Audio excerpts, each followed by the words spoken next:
Hello friends जय जगन्नाथ शुभ सकाळ आज ହେଉଛି मे मास 26 तारिख मंगलवार आसंतु नजर पकाइबा आज दिन जाकर 20टी गुरुत्वपूर्ण खबर उपरे ता पूर्व जदि आपण आम चैनल रे नुआ अछंती एबे ही वीडियोटी को लाइक कर चैनल को सब्सक्राइब कर दियंतु एवं पाखरे थिबा बेल आइकन टी को ऑन कर दियंतु एमितिका देश विदेशर खबर सर्वप्रथमे जानिबाकू तेबे और देरी न करी चलंतु जिबा आजिर खबर आडकू। आजिर प्रथम खबर एलिनो रूपरे माड़ी आसुची प्रलय बिगिड़ी जीव मौसुमी प्रवाह जुलाई अगस्ट रे हेबनी वर्षा बिगिड़ी जीव मौसुमीर प्रवाह अनियमित हेब वर्षा सबुठारु गंभीर प्रभाव पड़िबो जुलाई अगस्ट मासरे एही समय रे वर्षार परिमाण कमी जाई पारे एमिति स्थिति आसिले चाष उपरे साधिब दाऊ रुआ बेउषण बेलकू मौसुमी वर्षा नियंटिया रही पारे मौसुमी ऋतु रे भी अस्वाभाविक भाव में तापमात्रा वृद्धि घटिबो शीत हजिजिब शीत ऋतु रे भी ततला रही पारे पाग संभाव्य स्वरूप एलिनो स्थितिर एभली सांघातिक प्रभाव ओडिशा उपरे पड़ी पारे एभली आशंका करिछि कृषि एवं पाणीपाग विशेषज्ञ प्रोफेसर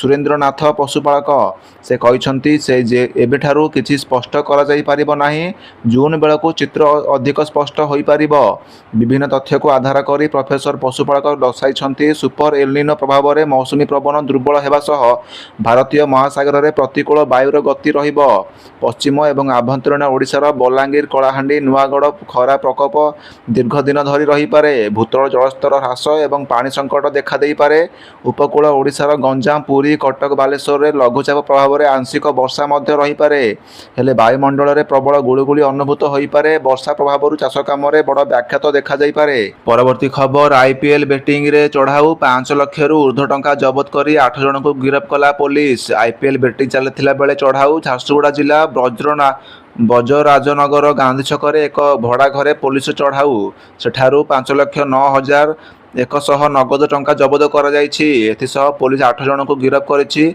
सेहिपरि 2टी लैपटॉप 41टी मोबाइल फोन गोटे इनोवा क्रिस्टा आउ गोटे कार जबत करिछि पुलिस ऑनलाइन 3,70,000 टंका फ्रीज करा जायछि। परवर्ती खबर चलीथिला देह व्यवसाय माड़ी बसिला पुलिस पाखर मिलिला ही आपत्तिजनक जिनिस बरगड़ टाउन थाना रे पुलिस रविवार डांग छक निकट में पिपिलीपाली ग्राम रे एक सेक्स रैकेट ठाब करिछि सेठारे देह व्यवसाय चलथिबा समय रे पुलिस पहुंची 5 जन को गिरफ्त करिछि गिरफ अभियुक्त माने हेले सोनपुर जिला डुंगुरीपाली थाना निवासी शिवानंद परार आ ध्रुवचरण मेहर एवं तांको स्त्री बनिता बरगड़ सदर थाना अंतर्गत सया ग्रामर तेज बेहेरा बनबसपाली ग्रामर बलदेव साहू एवं जटला ग्रामर सरोज साहू सेमानक पाखर नगद टंका व्यवहृत एवं अव्यवहृत निरोध मोबाइल सह गोटे कार एवं 3टी स्कूटी जबत करिछि पुलिस गिरफ अभियुक्त मानक पुलिस कोर्ट चालाण कर तदंत आरंभ चलाइछि। परवर्ती खबर दूर हैला एलपीजी संकट तैल संकट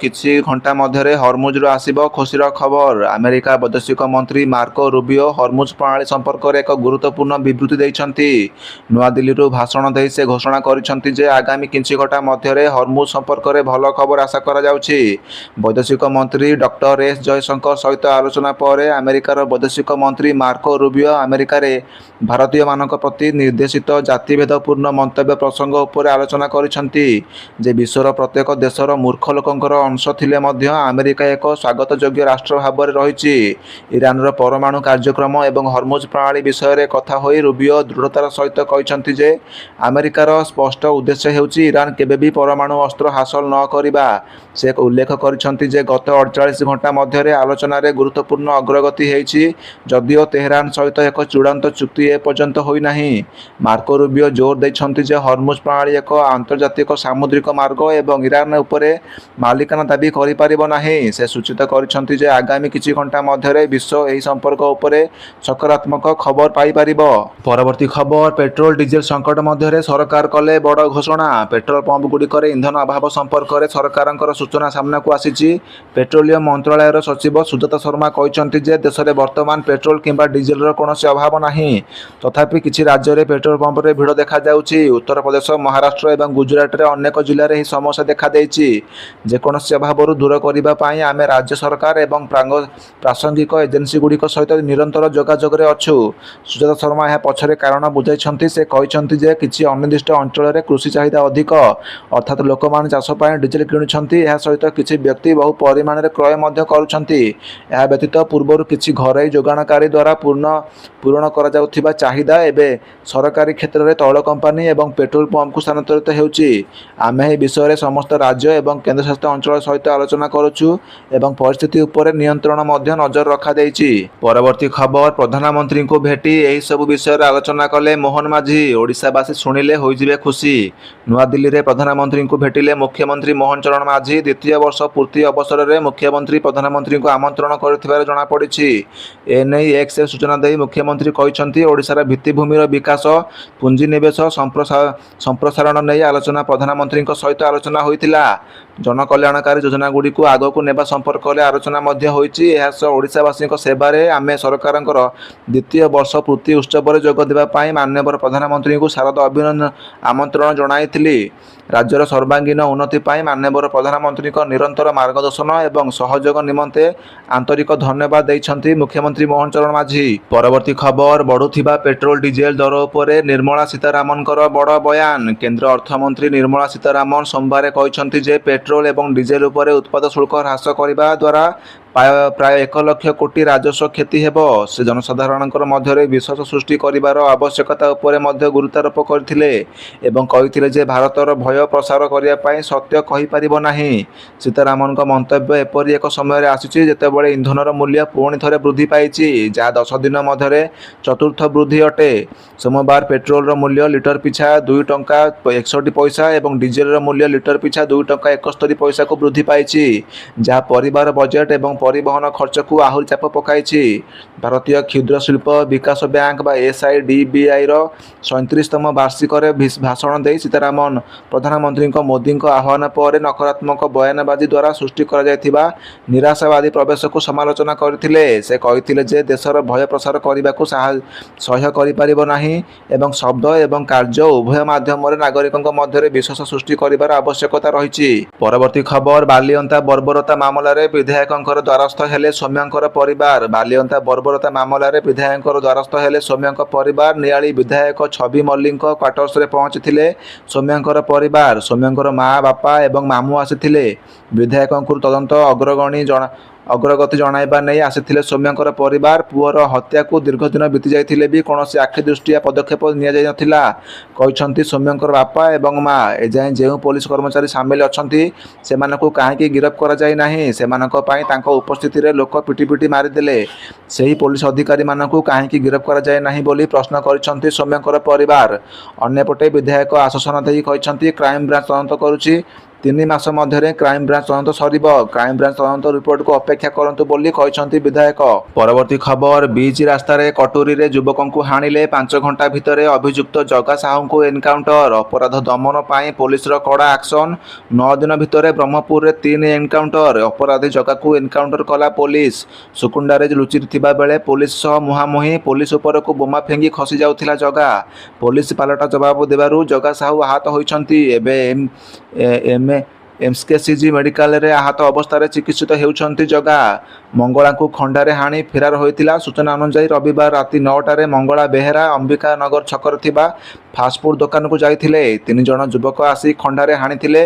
रक्ताक्त अवस्था मंगला को उद्धार करी एमकेसीजी मेडिकल कॉलेज और हॉस्पिटल में भर्ती करा जायछि। स्वास्थ्य अवस्था गुरुतर थिबा डाक्टर प्रकाश करिसंती। मंगला पादरू मुंड पर्यंत 25 चोट पड़िछि। एमकेसीजी ब्रह्मपुर एसपी डॉक्टर सरबणा विवेक एम्स कहते जे स्थिति अनुधान करथिले।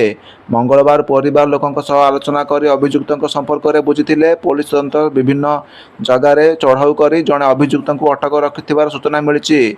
सप्ताहक पूर्व मंगला जामिन रे जेल मुकुली पूर्व शत्रुता को केन्द्र कर यह आक्रमण कर एसपी कहते। परवर्ती खबर मद पीवा द्वारा शरीर में होता है यही 9टी परिवर्तन जानतु कौन। खुशी हो बा दुख लोक मैंने सबू मौका मद पी था किंतु यही मद से शरीर में किपर प्रभाव पकाई थाए जदि आप जानवे तेज लोक मैंने यहाँ पुनर्बार पीवा भूलीजे। प्रथम प्रभाव पड़ता है दांत उपरे। मद पीवा समय यह दांत और गला उपरे प्रभाव पकाई थाए। अधिक टॉक्सिक कारण दांतर सजीव झड़बार लगी थाए एवं यही कारण गलार कोशिका दुर्बल होगा लगी थाए। द्वितीय प्रभाव पार्टी उपरे पड़ी थाए। पार्टी उपरे पड़ा କରିବାର ଏହାର ପ୍ରଭାବ ହେଉଛି ନିଶାରେ ଇନ୍ଦ୍ରିୟ ପାଟିରେ ନିୟନ୍ତ୍ରଣ ହରାଇ ବସିଥାଏ ଏବଂ ବ୍ୟକ୍ତିଙ୍କୁ ମୂକ ମଧ୍ୟ କରିଦେଇଥାଏ। ତୃତୀୟ ପ୍ରଭାବ ପଡ଼ିଥାଏ ଲିଭର ଉପରେ। ମଦ ପ୍ରଭାବ ଦ୍ୱାରା ଲିଭର ମଦକୁ ସହଜରେ ହଜମ କରିପାରିନଥାଏ ଏବଂ ଫିଲ୍ଟର କାମ ବନ୍ଦ କରିଦେଇଥାଏ। ଚତୁର୍ଥ ପ୍ରଭାବ ପଡ଼ିଥାଏ ପେଟ ଉପରେ। ପେଟ ଉପରେ ମଧ୍ୟ ଶରୀରର ଗଭୀର ପ୍ରଭାବ ପଡ଼ିଥାଏ। ମଦ ପିଇବା 20 ମିନିଟ୍ ଭିତରେ ଶରୀରର ମଦ ତା'ର କାମ ଆରମ୍ଭ କରିଦେଇଥାଏ। ଖାଦ୍ୟରେ ଯେଉଁ ପୋଷକ ତତ୍ତ୍ୱ ରହିଥାଏ ସେଗୁଡ଼ିକୁ ମଦ ପିଇବା କାରଣରୁ ଶରୀରକୁ କୌଣସି ଲାଭ ମିଳିନଥାଏ। ଏହାଦ୍ୱାରା ଶରୀରରୁ ଧୀରେ ଧୀରେ ଭିଟାମିନ୍ କମ୍ ହେବାକୁ ଲାଗିଥାଏ। ପଞ୍ଚମ ପ୍ରଭାବ ହୃଦୟ ଉପରେ ପଡ଼ିଥାଏ। ମଦ ହୃଦୟ ଉପରେ ଗଭୀର ପ୍ରଭାବ ପକାଇଥାଏ। ଏହାଦ୍ୱାରା ହୃଦୟର ସ୍ପନ୍ଦନ ବୃଦ୍ଧି ହେବାର ଭୟ ରହିଥାଏ ଏବଂ ଏହା ହୃଦୟକୁ ଡ୍ୟାମେଜ୍ ମଧ୍ୟ କରିପାରେ। ଷଷ୍ଠ ପ୍ରଭାବ ପଡ଼ିଥାଏ ଛୁଆଙ୍କ ଉପରେ। ଗର୍ଭାବସ୍ଥା ସମୟରେ ଯଦି କୌଣସି ମହିଳା ମଦ ପିଅନ୍ତି ତେବେ ଏହି କାରଣରୁ ଛୁଆ ଉପରେ ମଧ୍ୟ ପ୍ରଭାବ ପଡ଼ିଥାଏ। ସପ୍ତମ ପ୍ରଭାବ ପଡ଼ିଥାଏ ଆଖି ଉପରେ। ଲମ୍ବା ସମୟ ଧରି ମଦ ପିଇବା କାରଣରୁ ଆଖିକୁ ମଧ୍ୟ କ୍ଷତି ପହଞ୍ଚି ପାରିବ। ଏହାଦ୍ୱାରା ଆଖିର ରଶ୍ମିରେ ଫରକ ଆସିବାକୁ ଲାଗିଥାଏ। ଅଷ୍ଟମ ପ୍ରଭାବ ଆପଣମାନଙ୍କ ପାନକ୍ରିଆଜରେ ଯନ୍ତ୍ରଣା ଆରମ୍ଭ କରିବା ଏବଂ ବଞ୍ଚିବା ମରିବା ଉପରେ ପ୍ରଶ୍ନ ରଖିଥାଏ। ଅଧିକାଂଶ ପାନକ୍ରିଆ ସମ୍ବନ୍ଧିତ ସମସ୍ୟା ଆଲକୋହଲ କାରଣରୁ ହିଁ ହୋଇଥାଏ। ନବମ ପ୍ରଭାବ ଜୀବନ ଯୌବନ ଉପରେ ପଡ଼ିଥାଏ। ମଦ ପିଇବା ଦ୍ୱାରା ଯୌନ ସମ୍ବନ୍ଧୀୟ ସମସ୍ୟା ହୋଇଥାଏ। ମଦ ପିଇବା ଦ୍ୱାରା ସେକ୍ସ ହର୍ମୋନ୍ ଉପରେ ନକାରାତ୍ମକ ପ୍ରଭାବ ପଡ଼ିଥାଏ। ପରବର୍ତ୍ତୀ ଖବର, ନବମରୁ ଦ୍ୱାଦଶ ଶ୍ରେଣୀ ପର୍ଯ୍ୟନ୍ତ ପଢ଼ୁଥିବା ଛାତ୍ରଛାତ୍ରୀ ପାଇପାରିବେ 1,25,000 ଟଙ୍କା ପର୍ଯ୍ୟନ୍ତ ସହାୟତା। ଜାଣନ୍ତୁ କିଏ ପାଇପାରିବେ ଆବେଦନ। ଆଜିର ସମୟରେ ପାଠପଢ଼ାର ଖର୍ଚ୍ଚ କ୍ରମାଗତ ଭାବରେ ବଢ଼ିଥିବାରେ ଲାଗିଛି। ଏପରି ଅନେକ ମେଧାବୀ ଛାତ୍ରଛାତ୍ରୀ ଅଛନ୍ତି ଯେଉଁମାନେ ପାଠପଢ଼ାରେ ଖୁବ୍ ତେଜ ହୋଇଥିଲେ ମଧ୍ୟ ପରିବାରର ଆର୍ଥିକ ଅବସ୍ଥା ଦୁର୍ବଳ ହେତୁ ସେମାନଙ୍କୁ ପାଠ ପଢ଼ିବା ପାଇଁ ସହଜ ହେଉନାହିଁ। ଏଭଳି ପ୍ରତିଭାବାନ ଛାତ୍ରଛାତ୍ରୀଙ୍କ ପାଇଁ କେନ୍ଦ୍ର ସରକାର ଏକ ସ୍ୱତନ୍ତ୍ର ଯୋଜନା ଚଳାଉଛନ୍ତି ଯାହାର ନାମ ହେଉଛି PM ଯଶସ୍ୱୀ ସ୍କଲାରସିପ୍ ଯୋଜନା। ଏହି ଅଧୀନରେ ସରକାର ଛାତ୍ରଛାତ୍ରୀମାନଙ୍କୁ ପାଠପଢ଼ା ପାଇଁ ଆର୍ଥିକ ସହାୟତା ପ୍ରଦାନ କରନ୍ତି, ଯାହାଫଳରେ ସେମାନେ କୌଣସି ଚିନ୍ତା ନ କରି ନିଜର ଶିକ୍ଷା ସମ୍ପୂର୍ଣ୍ଣ କରିପାରିବେ। PMG ଯଶସ୍ୱୀ ଯୋଜନା କ'ଣ ଆସନ୍ତୁ ଜାଣିବା। PM ଯଶସ୍ୱୀ କେନ୍ଦ୍ର ହେଉଛି ସରକାର ଏକ ଗୁରୁତ୍ୱପୂର୍ଣ୍ଣ ଛାତ୍ରବୃତ୍ତି ଯୋଜନା। ଏହା ସାମାଜିକ ନ୍ୟାୟ ଏବଂ ସଶକ୍ତିକରଣ ମନ୍ତ୍ରାଳୟ ଦ୍ୱାରା ପରିଚାଳିତ ହୋଇଥାଏ। ଏହି ଯୋଜନାର ମୂଳ ଲକ୍ଷ୍ୟ ହେଉଛି ଆର୍ଥିକ ଦୃଷ୍ଟିରୁ ଦୁର୍ବଳ ପରିବାରକୁ ଆସୁଥିବା ମେଧାବୀ ଛାତ୍ରଛାତ୍ରୀମାନଙ୍କୁ ଆଗକୁ ପଢ଼ିବାରେ ସାହାଯ୍ୟ କରିବା। ଏହି ସ୍କଲାରସିପ୍ ମାଧ୍ୟମରେ ଛାତ୍ରଛାତ୍ରୀମାନେ ସ୍କୁଲ ଫିସ୍, ପୁସ୍ତକ, ଷ୍ଟେସନାରୀ ଏବଂ ପାଠପଢ଼ା ସମ୍ବନ୍ଧୀୟ ଅନ୍ୟାନ୍ୟ ଖର୍ଚ୍ଚ ପାଇଁ ଆର୍ଥିକ ସହାୟତା ପ୍ରଦାନ କରାଯାଏ।